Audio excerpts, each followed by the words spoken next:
नमस्कार दोस्तों, आपका स्वागत है एग्जाम क्रैक SS1 में। अगर आप रेलवे के किसी भी एग्जाम की तैयारी कर रहे हो तो ये वीडियो आपके लिए बहुत ही महत्वपूर्ण होने वाली है, क्योंकि इस वीडियो में आपको लाता हूँ मैथ के कुछ इंपॉर्टेंट क्वेश्चन जो कि रेलवे की परीक्षाओं में बार बार पूछे जाते हैं। जिस तरह क्वेश्चन इस पार्ट में दिए गए हैं उसी तरह क्वेश्चन आपके एग्जाम में भी आएंगे। ये पार्ट नंबर 16 है। अगर इससे पहले वाला पार्ट आपने नहीं देखे हैं तो हमारे चैनल की प्लेलिस्ट में जाकर जरूर देखें, क्योंकि सारे पार्ट बहुत ही इंपॉर्टेंट है। चलिए शुरू करते हैं आज की क्लास। आज है क्वेश्चन नंबर पहला। देखिए, ये क्वेश्चन नंबर पहला है। आपसे कह रहा है कि 6 साल पहले साइना और सागर की आयु का अनुपात 6:5 था। इसीलिए अगले 4 साल में उनकी आयु का अनुपात क्रमशः 11:10 हो जाएगा। वर्तमान वर्तमान में सागर की आयु क्या है? यानी कि आपसे कह रहा है कि वर्तमान में सागर की आयु क्या है। देखिए, या तो हम अपना आंसर इस रेशियो से निकाल लेंगे या फिर हम इससे निकाल लेंगे। हम क्वेश्चन को पूरा हल नहीं करेंगे। मैं आपको सिखाऊंगा शॉर्ट तरीका। अगर देखिए, मान लिया आपसे कह रहा है कि यहाँ कह रहा है, आपसे कह रहा है इसीलिए अगले 4 साल में उनकी आयु का अनुपात क्रमशः 11:10 हो जाएगा। या तो आप यहाँ से निकाल लो या पहले वाले रेशियो से निकाल लो। अगर हम पहले वाले रेशियो निकालेंगे तो देखिए कह रहा है यहाँ 6 साल पहले। जब 6 साल पहले यह कह रहा है तो जो सागर का अनुपात है, सागर अनुपात कितना है? 5 है, क्योंकि बाद में सागर है तो बाद वाला अनुपात सागर का हो जाएगा 5 है। तो 6 साल पहले की बात कर रहे हैं तो प्रत्येक ऑप्शन में से हम 6 घटाएंगे। और वो 5 से 6 घटाने पे 5 से जाता है तो वही हमारा आंसर हो जाएगा। अगर देखिए हम 14 में से 5 माइनस कर दें तो हमारे पास बचेगा 9। सॉरी एक मिनट रुको, क्योंकि देखिए 6 साल पहले की बात कर रहा है। 6 साल पहले की हम और 14 में से 6 घटाएं तो हमारा बचेगा 8। और 8 5 से नहीं आता, यानी कि ऑप्शन नंबर ए नहीं होगा। अगर देखिए 16 में से हम 6 माइनस कर दें तो 10 बचेगा, और 10 5 से जाता है, यानी कि ऑप्शन नंबर बी हमारा आंसर हो सकता है। और देखिए सी, ऑप्शन नंबर सी में 12 में से 6 घटाएं तो 6 बचेगा, यानी कि यही भी हमारा आंसर नहीं हो सकता। और ऑप्शन नंबर डी में देखिए, और 12 में से हम 18 में से हम 6 घटाएं तो हमारा बचेगा 12, और 12 5 से ही नहीं कटता, यानी कि ऑप्शन नंबर डी भी हमारा आंसर नहीं हो सकता है। इनकी जो हमारा राइट आंसर आ गया वो आ गया ऑप्शन नंबर बी, 16 बरस। इनकी जो सागर की वर्तमान जो आयु होगी वो होगी 16 बरस। अगर देखिए मैंने पहले वाले से करना सिखाया, और आप चाहे तो इससे भी कर सकते हैं। और इसमें आपसे क्या कह रहा है, अगले 4 साल पूछ रहा है तो आपको प्रत्येक ऑप्शन में 4 साल जोड़ना है। जैसे मान लिया हमारा ये आंसर आया था बी वाला, जैसे हमारा 20 साल आया था और हम दूसरे से तो इसमें 4 वहाँ पहले हमने 6 माइनस करा क्योंकि 6 साल पहले का था। अब अगले 4 साल जोड़ रहा है तो इसमें 4 जोड़ देंगे। अगर देखिए हम 4 जोड़ेंगे, इसमें 16 में 4 जोड़ेंगे तो ये हो जाएगा 20। 20 हो जाएगा। और जो अब अनुपात है वो कितना होगा सागर का? वो हो गया 10। तो 10 से देखिए 20 भी घटता है, यानी कि इस तरह से भी हमारा आंसर ऑप्शन नंबर बी आएगा। आप चाहे पहले वाले से कर लो चाहे सेकंड वाले से कर लो। क्वेश्चन नंबर 2, इस आपसे कह रहा है राजा अरुण से 3 गुना बड़ा है। यानी कि हमने लिख दिया, राजा को लिखा आर से और अरुण को लिख दिया ए से। तो कह रहा है राजा अरुण से 3 गुना बड़ा है, तो इनकी राजा 3 होगा तो अरुण कितना होगा? 1 होगा। अब आगे आपसे कह रहा है 3 बरस पहले, यानी कि 3 बरस पहले, अब से 3 बरस पहले अरुण की तुलना में 4 गुना बड़ा था। कौन? राजा। 4 गुना बड़ा था। तो ये यहाँ से यहाँ का अंतर कितना आ रहा है? 3 आ रहा है। लेकिन हम यहाँ से यहाँ का अंतर देखें तो ये 0 आ रहा है, या कुछ नहीं आ रहा, तो हम इसे बराबर करेंगे।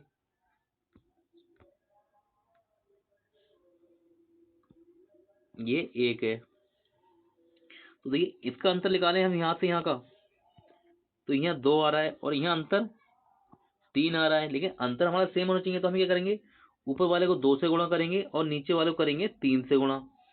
तो ये कितना, तो ये हो जाएगा 4 दूनी 8 और 2 एकम 2, और नीचे वाले को करेंगे 3 को से गुणा। 3 3 9, 3 3 9 और 3 एकम 3।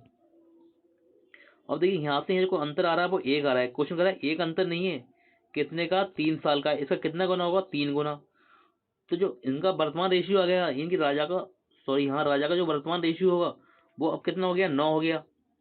तो हम इसे 9 में 3 से गुणा कर देंगे तो ये हो जाएगा 9×3 = 27। यानी कि जो राजा होगा वो कितने बरस का होगा, वो 27 बरस का होगा, यानी कि ऑप्शन नंबर सी इसका राइट आंसर हो जाएगा। क्वेश्चन नंबर 3 आपसे कह रहे हैं कितने समय में 1000 की राशि 10% वार्षिक चक्रवृद्धि ब्याज की दर पर 3331 हो जाएगी। तो देखिए जब हमें दर दी गई है और इस टाइप का कोई भी क्वेश्चन आए तो हम देखिए क्या कह रहे हैं, दर दी गई है, दर दी गई है हमें 10%, और 10% की वैल्यू होती है, इनकी 10% की वैल्यू होती है 1/10। तो देखिए पहले हमारी राशि 10 थी, अब उसमें 1 जोड़ देंगे तो कितनी हो जाएगी, 10 से 11 हो जाएगी, 10 से 11 हो जाएगी। और देखिए हम और इसका 2 साल मान लिया हमने, हमारा समय है मान लिया हमने 2 साल है, ऑप्शन नंबर सी है। तो हम इसका करेंगे स्क्वायर। जब स्क्वायर करेंगे 10 का स्क्वायर होता है 100 और 11 का स्क्वायर होता है 121, लेकिन यहाँ दिया गया है 1000 और ये दिया गया 3331। तो देखिए हमने 2 साल माना तो हमारा नहीं आया, अब हम मानते हैं 3, और हम 3 मान के देखें इसे।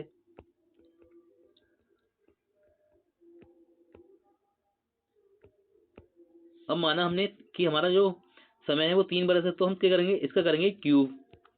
और देखिए 10 का क्यूब होता है 1000, 10 का क्यूब होता है 1000 और 11 का क्यूब होता है 1331। तो देखिए और यही दिया गया है, बिल्कुल सेम टू सेम आ गया, हमारा आंसर आ गया।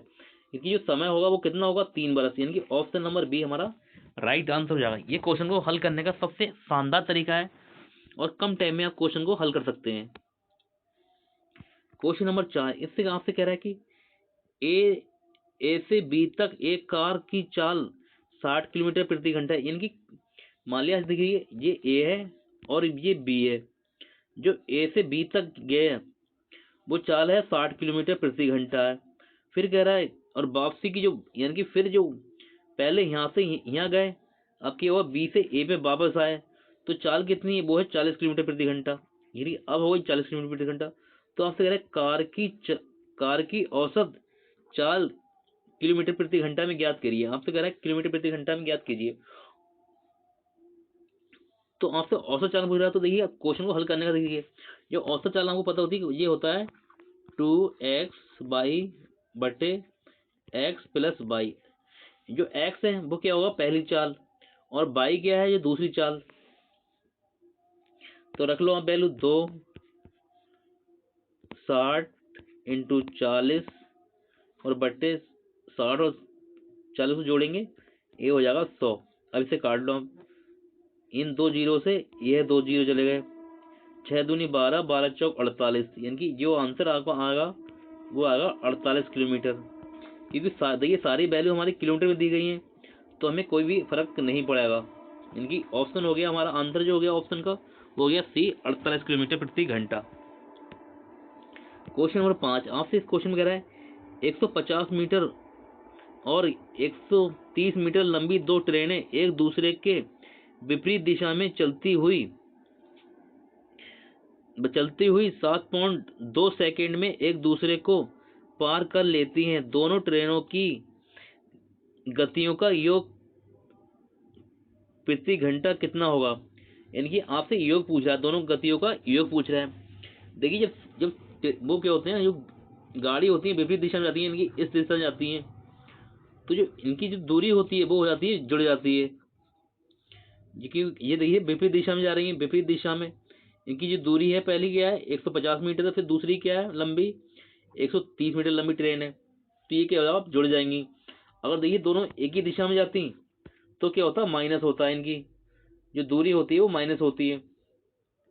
150 जोड़, और बता दूं आपको, तो आपसे गतियों का योग पूछ रहा है, तो 4 बराबर होता है आपका दूरी बटे समय, इनकी दूरी बटे समय होता है। तो देखिए पहली 150 और 130, ये हो जाएगा आपका 280 और समय कितना दिया गया 7.2।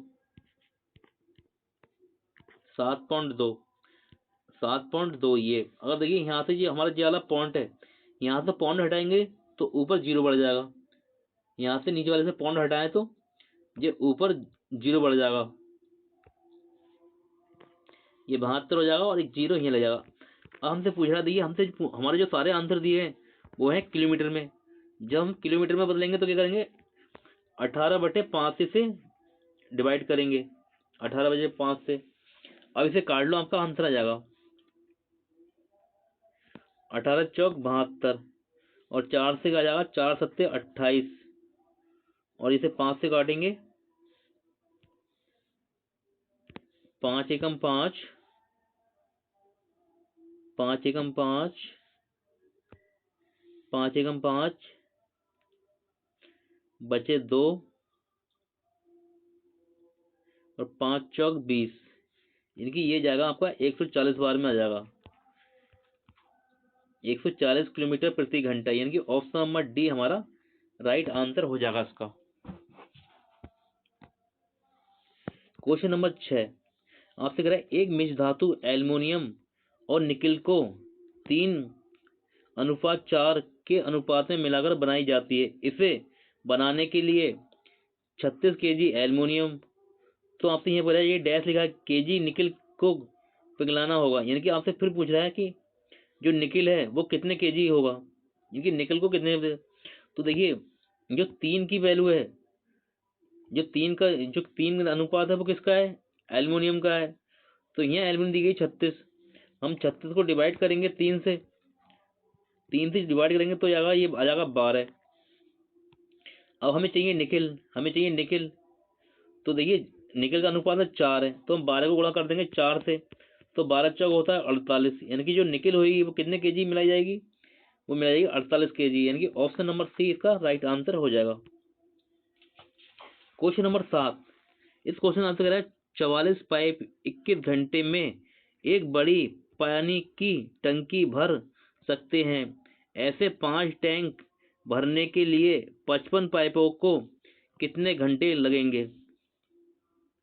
तो देखिए एक आपने सूत्र पढ़ा होगा, M1D1/W2 बराबर M2D2 और W2। बस इसमें वैल्यू रख लो आप। इसमें क्या रखो, पहले में रहेंगे 44, पहले में लिखेंगे 44 इंटू 21, और ये कितने हैं, एक बड़ी पानी टंकी है इनकी एक। अब क्या मतलब आगे कह रहे हैं, ऐसे 5 टैंक, इनकी नीचे बटे में तो 5 आ जाएगा आपका 5, और ऊपर 55 पाइप, और घंटे हमसे पूछ रहा है कितने घंटे लगेंगे, तो इसे लिख दो आप एच से, एच माने आवर। अब इसे काट लो, आपका आंसर आ जाएगा। देखिए ये 5 से जाएगा 11 बार में, और ये 11 से जाएगा 44 4 बार में, और फिर इनकी गुणा कर लो तो आपको 4 एकम 4 और 4 दूनी 8, यानी कि 84 घंटे आपका आंसर आ जाएगा। ऑप्शन नंबर बी इसका राइट आंसर हो जाएगा क्वेश्चन का। क्वेश्चन नंबर 8, इस क्वेश्चन आपसे कह रहा है 3 नल पी क्यू और आर द्वारा अलग अलग एक टंकी को भरने में लिए गए समय का जो अनुपात है वो 2:1:6 है। तो इसमें से कौन सा नल सबसे तेज है। तो आपको बताना है कि कौन सा नल सबसे तेज है। तो देखिए जो पी क्यू का अनुपात दिया गया है आपको, पी, ये पहले रेशियो दिया गया है पी क्यू का, पी क्यू और आर, इनका जो अनुपात दिया गया है, इनकी समय का जो अनुपात दिया गया है, समय का जो अनुपात दिया गया है वो दिया है 2:1:6। अब इनकी क्षमता का जो अनुपात निकालना है हम तो, अब निकालना है कि क्षमता का जो अनुपात निकालेंगे तो क्या होगा। देखिए या तो आप इन सबका एलसीएम ले लो। देखिए आप जो इनका एलसीएम लेंगे, अगर 2:1:6 का एलसीएम लेंगे तो इनका जो एलसीएम आएगा वो आएगा 6, और हम 2 से डिवाइड कर दें 6 को तो यहाँ आएगा 3, और 1 से डिवाइड करें 6 को तो यहाँ आ जाएगा 6, और 6 से 6 को डिवाइड करेंगे तो यहाँ तो 1 ही आ जाएगा। इनकी क्षमता का जो अनुपात आ गया वो आ गया 3:6:1। तो देखिए सबसे ज्यादा जो क्षमता है वो किसकी है, वो है क्यू की। इनकी क्यू की क्षमता सबसे ज्यादा है। तो आपसे कह रहा है इसमें से कौन सा नल सबसे तेज है, तो सबसे तेज नल कौन सा होगा, इसमें होगा क्यू, यानी कि ऑप्शन नंबर सी आपका राइट आंसर हो जाएगा। क्वेश्चन नंबर 9 आपसे कह रहा है अब्दुल को 70,000 की धनराशि पर 12% वार्षिक ब्याज की दर से एक निश्चित अवधि में साधारण ब्याज के रूप में 12,600 प्राप्त हुए, अवधि की ज्ञात कीजिए। तो आपसे कह रहा है कि यानी कि वो आपको समय बताना है कि कितना समय लगा, यानी कि जो ब्याज मिला है 12,600 और जो दर दी गई है हमारी वो दी गई है 12% और जो प्रिंसिपल है वो है 70,000। तो आपको पता होगा, देखिए साधारण ब्याज बराबर होता है PRT/100। ये तो सिंपल इंटरेस्ट हो गया, P से प्रिंसिपल, R से दर, T से टाइम। तो हमारा जो साधारण ब्याज कितना दिया गया है, साधारण ब्याज दिया गया है हमारा 12,600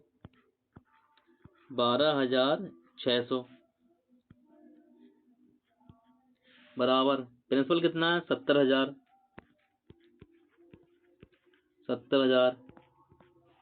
और दर कितनी दी गई है 12%।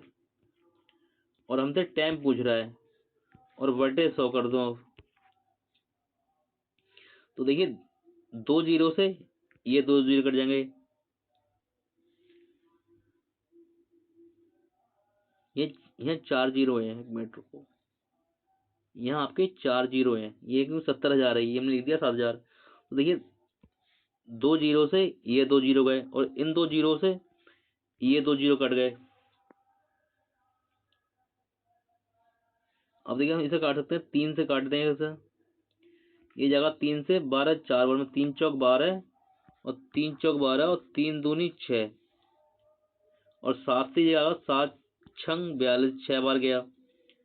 और फिर देखिए 2 से कट रहा है, 2 दूनी 4 और 2 3 6। तो अगर टी बराबर आ जाएगा 3/2, 3/2 बरस, यानी कि ऑप्शन नंबर बी हमारा राइट आंसर हो जाएगा। क्वेश्चन नंबर 10 इस क्वेश्चन में आपसे साधारण ब्याज की 6% वार्षिक दर पर निवेशित एक धनराशि को अपने मूल्य में 50% की वृद्धि करने के लिए कितना समय लगेगा। यानी मतलब हमारा कोई धन है उसे हमें डबल करना है, यानी कि 50 डबल नहीं करना है उसका, मतलब 50% उसकी वृद्धि करना है, 50% वृद्धि करना है तो उसे कितना समय लगेगा। तो आपको समझ आए दर है हमारी वो 6%। जैसे हमने जस्ट अभी ये क्वेश्चन करा था, जैसे जैसे ये क्वेश्चन करा था सेम ऐसा ही क्वेश्चन ये वाला भी होगा। तो देखिए हमारा जो हमने माना हमारा प्रिंसिपल है वो हमने मान लिया हमारा जो प्रिंसिपल है वो है 100 रुपये और हमें 50% की वृद्धि करनी है। तो हमारा जो ब्याज हो जाएगा वो कितना हो जाएगा, वो हो जाएगा 50 रुपये। देखिए प्रिंसिपल हमारा 100 हो गया और वृद्धि करनी है 50% की, यानी कि इसका 100 का आधा करना है। तो हमारा जो ब्याज है वो कितना हो जाएगा 50।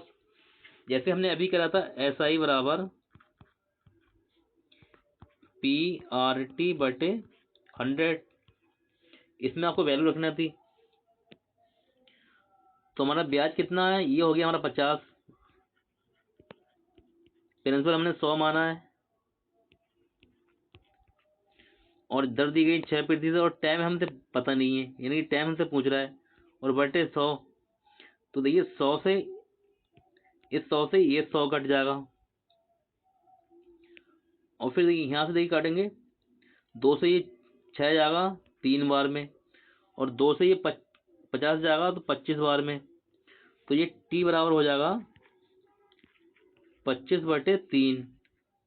लेकिन ये तो दिया नहीं गया तो इसे काटना पड़ेगा हमें और आगे 3 अट्ठे 24, 3 अट्ठे 24 बचा 1 और बटे ये 3, इनकी 8 सही 1/3 बरस हमारा आंसर होगा। 8 8 सही 1/3 बरस, इनकी ऑप्शन नंबर सी हमारा राइट आंसर हो जाएगा। अगर आपको हमारी वीडियो अच्छी लगी हो तो वीडियो को लाइक शेयर कमेंट जरूर करना। अगर आप हमारे चैनल पे नए हैं तो हमारे चैनल को सब्सक्राइब करना इसी तरह की वीडियो को पाने के लिए। मिलते हैं आपसे अगली क्लास में, तब तक के लिए नमस्कार।